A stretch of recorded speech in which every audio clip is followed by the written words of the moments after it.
الحمد لله نحمده ونستعينه ونستغفره ونؤمن به ونتوكل عليه ونعوذ بالله من شرور أنفسنا ومن سيئات أعمالنا من يهده الله فلا مضل له ومن يضلله فلا هادي له ونشهد أن لا إله إلا الله وحده لا شريك له ونشهد أن سيدنا ومولانا محمدا عبده ورسوله أما بعد أعوذ بالله من الشيطان الرجيم بسم الله الرحمن الرحيم يا أيها الذين آمنوا أطيعوا الله وأطيعوا الرسول وأولي الأمر منكم فإن تنازعتم في شيء فردوه إلى الله والرسول إن كنتم تؤمنون بالله واليوم الآخر ذلك خير وأحسن تأويلا صدق الله العظيم.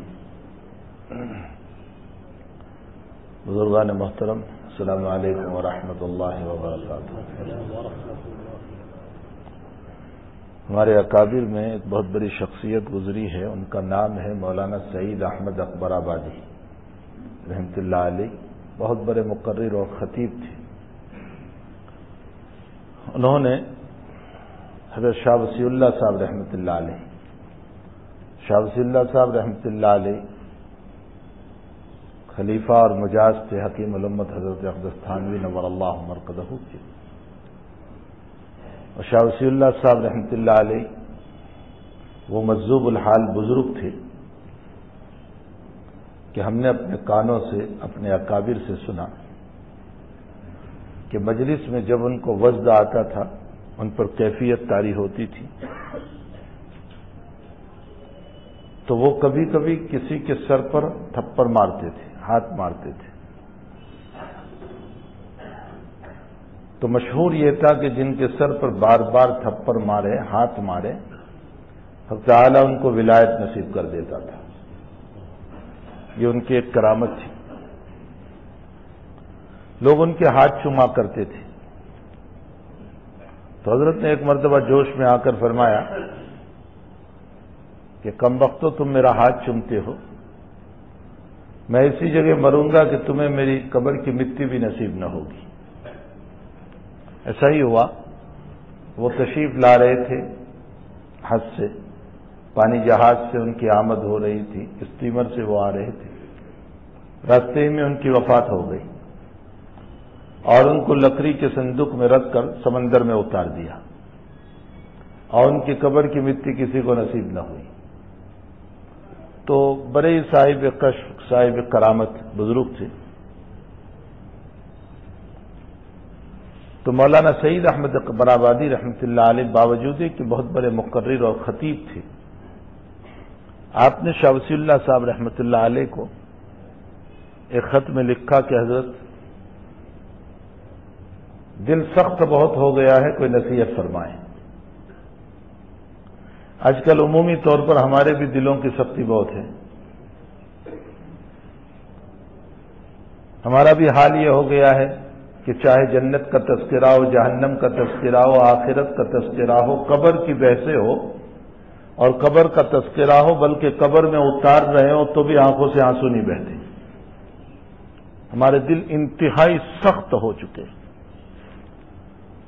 نہ دلوں میں کوئی کیفیت ہے، نہ آنکھوں میں کوئی آنسو ہے. ہماری آنکھیں بھی خشک ہو گئی رونے سے اور ہمارے دل بھی پتھر کی طرح ہو گئے. حالانکہ قرآن کریم میں تعالی نے پتھر کی کیفیت یہ بیان فرمائی کہ ثم قست قلوبکم من بعد ذلک فہی کالحجارۃ او اشد قسوۃ وان من الحجارۃ لما يتفجر منه الانہار وان منها لما يشقق فيخرج منه الماء وان منها لما يهبط من خشیۃ اللہ وما اللہ بغافل عما تعملون. فرمایا بعض پتھر وہ ہیں کہ اللہ کہتا ہے کہ میرے خوف سے وہ پھٹ جاتے ہیں. اللہ کے خوف سے پتھر پھٹ جاتے ہیں اور اس میں سے پانی کا چشمہ بہ جاتا ہے. بظاہر ہم یہ سمجھتے ہیں کہ پتھر پھٹ گیا اور پانی نکل آیا، حقیقت یہ ہے کہ وہ اللہ کے خوف سے پھٹ گیا. www.attableek.com. اور اللہ تعالیٰ کہتے ہیں کہ بعض پتھر وہ ہیں کہ میرے خوف کی وجہ سے پہاڑ کے اوپر سے نیچے آ جاتے ہیں. لما يحبط من خشیت اللہ، اللہ کے خوف سے. اور آگے اللہ نے ہمارے دلوں کو دستک دیتے ہوئے یوں فرمایا وَمَا اللَّهُ بِغَافِلٍ عَمَّا تَعْمَلُونَ، ایک خشک آنسوؤں والوں اور ایک خشک آنکھوں والے اور ایک سخت دل والوں، تم خوب سمجھ لو کہ اللہ تمہارے کاموں سے غافل نہیں ہے۔ ام اللہ بغافل عما تعملون، تمہاری رات کی اندھیریوں کی باتیں ہو یا تمہاری مجلسوں کی باتیں ہو یا تمہارے چپ چاپ موبائل کی باتیں ہو یا تمہاری علانیہ مجلسیں ہو، ام اللہ بغافل عما تعملون، اللہ تعالیٰ تمہارے کاموں سے غافل نہیں ہے۔ تم یہ نہ سمجھنا کہ کسی کو پتہ نہیں۔ تو مولانا سعید احمد اکبر آبادی رحمۃ اللہ علیہ بہت بڑے خطیب تھے، بہت بڑے مقرر تھے۔ انہوں نے خط لکھا حضرت شاہ ولی اللہ صاحب رحمۃ اللہ علیہ کو اور فرمایا کہ دل سخت بہت ہو چکا ہے حضرت، کوئی نصیحت فرمائے۔ تو شاہ ولی اللہ صاحب رحمۃ اللہ علیہ نے فرمایا کہ میری طرف سے نصیحت کے بجائے میں نبی کا کلام نقل کر دوں، اس لیے کہ اللہ کے نبی کے کلام میں وزن ہے، اللہ کے نبی علیہ الصلاۃ والسلام کے کلام کے اندر سراسر اخلاص ہے۔ ہم نے اپنے حضرت شیخ یونس صاحب قدس سرہ سے ہم نے سنا، حضرت شیخ فرماتے تھے کہ دنیا کے جتنے لوگ ہیں سب کے کاموں میں کوئی نہ کوئی غرض ہے، حتیٰ کہ والدین کی بھی غرض ہے، اور وہ والدین کی غرض یہ ہے کہ بچہ بڑا ہو کر ہماری خدمت کرے گا۔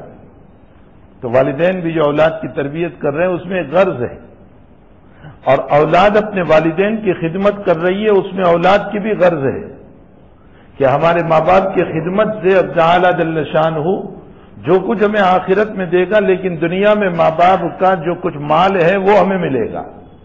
تو ہر ایک کی کوئی نہ کوئی غرض ہے۔ فرمایا دنیا میں بے غرض اگر کوئی ہے تو دو ذات ہے، ایک اللہ اس کا رسول ہے صلی اللہ علیہ وسلم، ان کی کوئی غرض نہیں۔ حق تعالی جب کسی کام کا حکم دیتا ہے اس کی کوئی غرض نہیں۔ نبی علیہ الصلوۃ والسلام کسی کام کا حکم دیتے ہیں اس میں کوئی غرض نہیں ہے، اللہ کے نبی کی کوئی غرض نہیں۔ حتیٰ کہ اذان کے بعد کی دعا جو ہمارے پاس کروائی گئی، رب هذه الدعوة التامة والصلاة القائمة آت محمدا الوسیلہ وبعثه مقاما محمودا، تو مقام محمود کا مطلب تو یہ ہے کہ قیامت کے دن جو نبی کریم صلی اللہ علیہ وسلم سفارش کرنے والے ہیں سب کی، وہ ہے مقام محمود، اس کو مقام محمود کہا جاتا ہے۔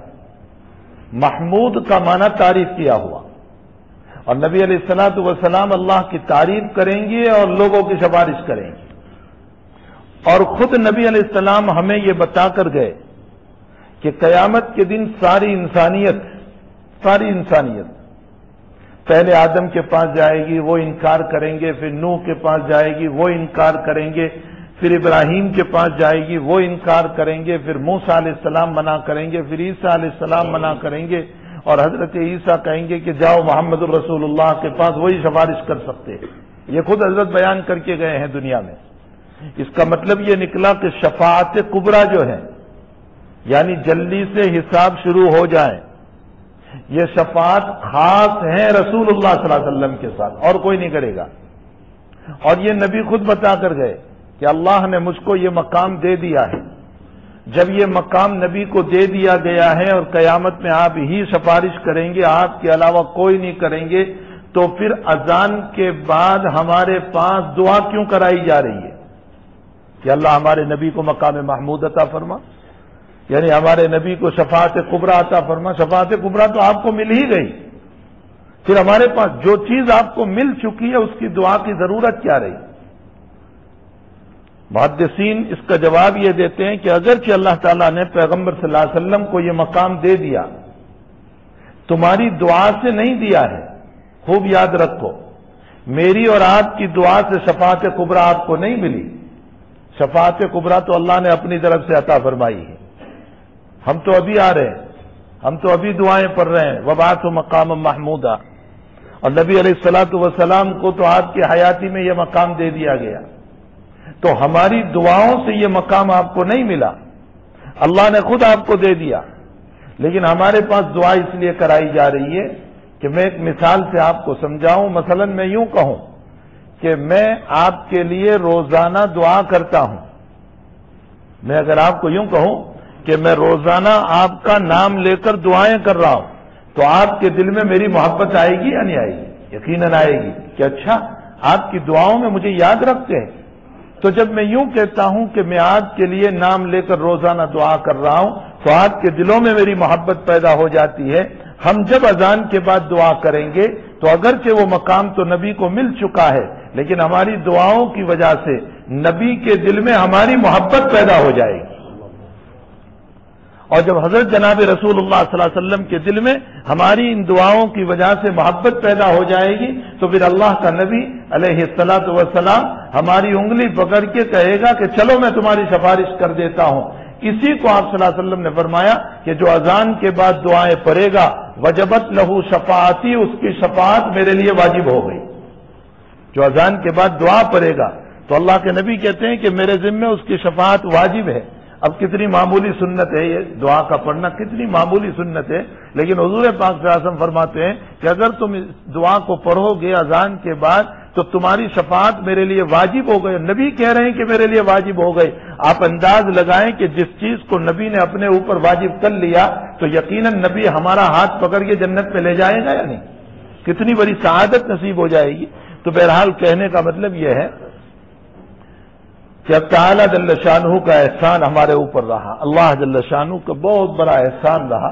تو خیر میں اس پر یہ سنا رہا تھا کہ مولانا سعید احمد اکبر آبادی نے جب شاہ ولی اللہ صاحب کو یہ لکھا کہ حضرت کوئی نصیحت فرمائے، دل سخت ہو چکا ہے، آج ہم سب کے دل سخت ہے، تو ذہن میں آیا کہ لاؤ میں یہ بات سناؤں. شاہ ولی اللہ صاحب رحمۃ اللہ علیہ نے فرمایا میری طرف سے نصیحت کے بجائے میں اللہ کے نبی علیہ السلام کی ایک حدیث تمہیں نقل کر دوں. یہ حدیث شریف موطا امام مالک کی روایت ہے.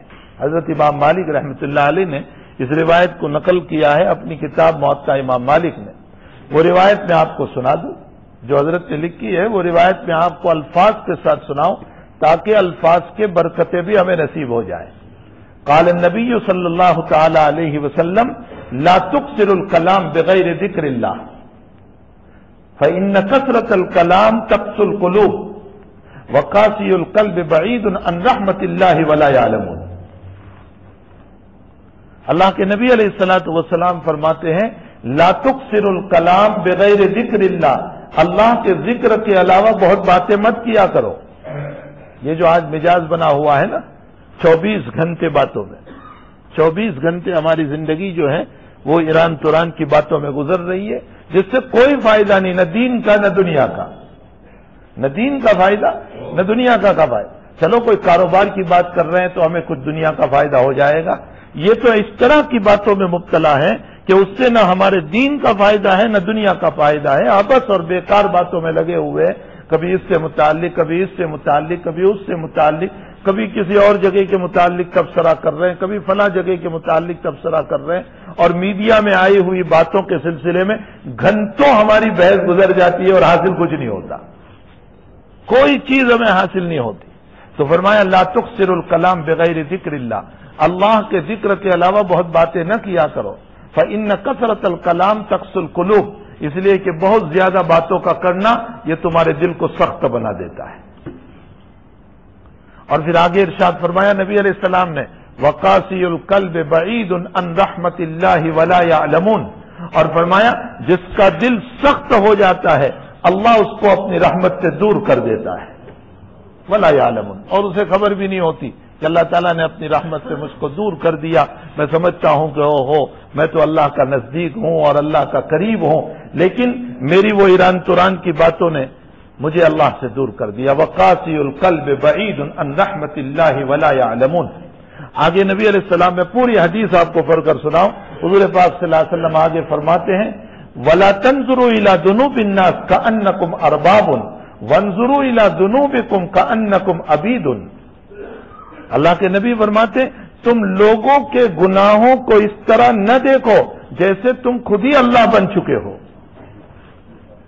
تم لوگوں کے گناہوں کو اس طرح نہ دیکھو کہ تم خود ہی اللہ بن چکے ہو کہ تو ایسا ہے، تو ایسا ہے، تو ایسا ہے.